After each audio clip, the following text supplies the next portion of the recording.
Good morning, good afternoon, good evening, wherever you are watching this from. Thank you so much for spending your time with me here today. My name is Tricia Howard, aka Tricia Kicks Sass. I am a proud Guardicorean member of the content team here, and also somebody who just really likes talking about cybersecurity. I'm going to be talking today about ransomware as a business, why it's successful, and how we can slow that business's roll. So without further ado, let's call a spade a spade. Security as an industry is a hot mess. I think just about everyone can agree with this to some degree. And there are a ton of reasons for this. Obviously, that could be a talk all on its own, but I do want to hit on one in particular, which is the balance between the defenders and the attackers is just so broken. The attackers are moving very quickly. There's a constant stream of new threats. Burnout is so rampant here because it just keeps coming. We're constantly on the defensive, and we're not really being able to innovate in the same way that the attackers are. And part of that is because of ransomware. So first off, the question, why is ransomware successful? I just really love hearing the answers to that. So I would love for you to let us know in the comments what you think. But for me, one of the biggest reasons is it runs like a unicorn and not the majestic animal that everyone wishes were real, but the tech unicorn startup. So let's break that down. Why are unicorns successful? You could have a multitude of answers to this, but it kind of comes into four humongous pillars. One, they're noisy. They have huge marketing budgets. Typically, that's where they spend a lot of money. They know where to put their press dollars, and they know how to make a fuss on social media. They are very noisy. And they're noisy because they are innovating. And they're not just innovating for the sake of innovation. They innovate to solve a problem that their ideal customer has. And this is why something like Amazon or Uber or any of them really blew up, is because they were innovating in the voice and eyes of the customer, which leads to making a ton of money. Obviously, these unicorns are called that because they just seem magical. But they are able to not just make money one time, they're able to continue to repeat bringing that money back. And they continue to bring these four pillars into every new business venture that they do under the parent company. And when we talk about ransomware, it has done all four of these things, even very recently. So I am by no means being a proponent of ransomware, but we would be lying to ourselves if we said that it wasn't doing all four of these things. It's incredibly noisy. My goodness, I feel like you can't go one news cycle without hearing about ransomware. We're talking about it right now. It's very noisy. It kind of created its own industry when you think about it. Of course, you started out by innovating cyber attacks, by now putting a hard dollar amount to it, which makes something that was super ethereal to people outside of the industry and put a concrete dollar amount to it. But it's continued to innovate as people have evolved, as organizations have evolved in their journey against defending against ransomware. They moved into ransomware as a service where you don't even have to be technical to potentially run a successful ransomware attack. It makes a ton of money. Just look at the sheer amount of money that has been spent on ransomware attacks in the last year. And more importantly, most importantly, arguably, is that it's repeatable. And I don't just mean repeatable in the sense of there are a multitude of organizations susceptible to ransomware attacks, but it's also repeatable within companies that have already been hit because of all of these innovations. So this is the state that we are up against as defenders. They are running like tech startups. Meanwhile, thanks to the bureaucracy and just constant stream of threats, not enough time in the day, not enough people, blah, blah, blah, blah, blah, this mess that we talked about earlier, we are stuck in the impossible triangle. If you're not familiar with the image that's on the screen, it is the Penrose Triangle, also known as the impossible triangle. And I've tied in also this idea of another impossible triad, which is the project management, good, fast, and cheap. You can have two, but you can't have three.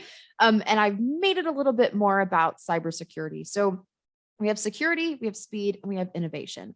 Now, the reason that the Penrose Triangle is known as the impossible triangle is as a 2D shape, the Penrose triangle is actually equilateral, but you wouldn't know that if you were just looking at it. What it looks like is that top angle is so far away from the other two. It looks like it's further away, which is why I have put security up at the top, not just because I think security should always be top of mind. We kind of associate speed and innovation together, and we don't necessarily associate security with either one of those. So with that being said, security is kind of all by itself, if you will.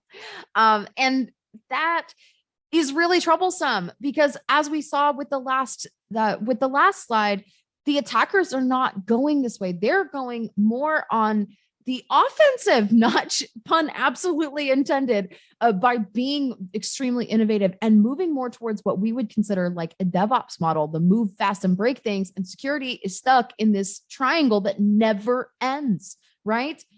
So what can we do about that? We need to be thinking about our programs from the human aspect.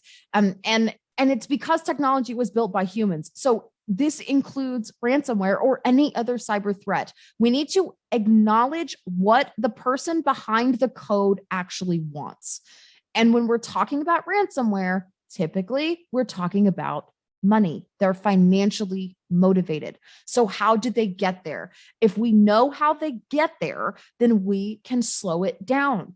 So let's talk about it tactically. If ransomware wants money, or rather the person behind the ransomware attack, whether they're running it themselves or they've paid to have it put out, they want the money.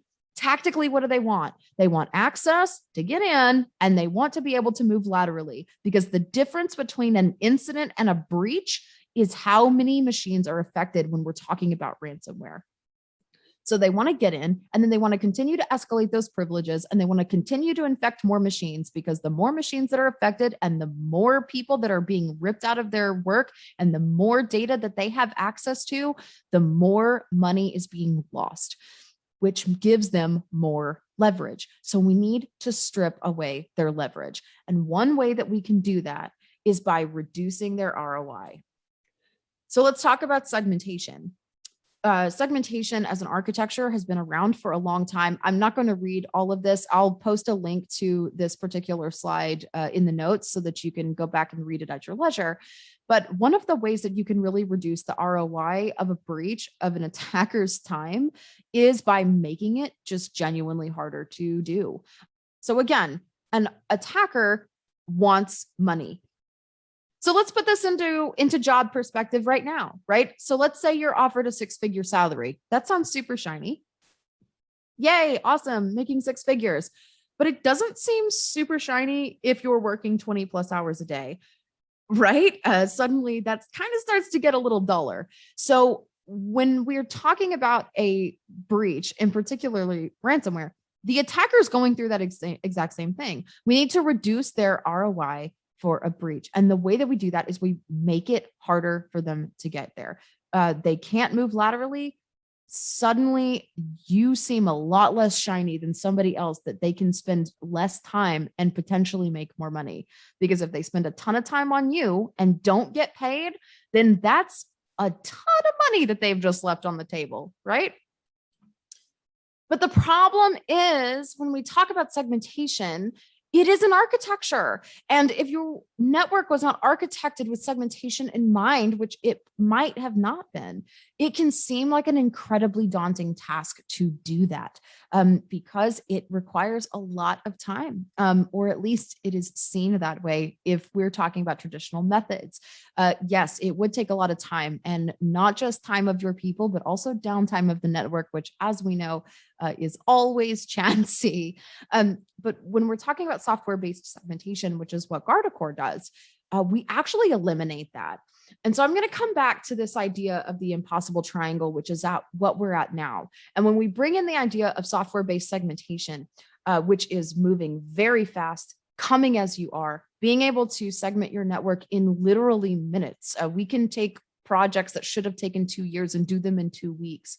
We're now not looking at an impossible triangle anymore. We're looking at a circle of possibility. And I recognize this sounds super kumbaya, but actually it's true, because when we're bringing in an element of software-defined networking, we are taking our security strategy and making it innovative. We're making it that DevOps unicorn mindset that our attackers are using. And we're actually not just increasing security while doing it very quickly and innovating, but we're also reducing our risk and becoming a business enabler instead of a cost center.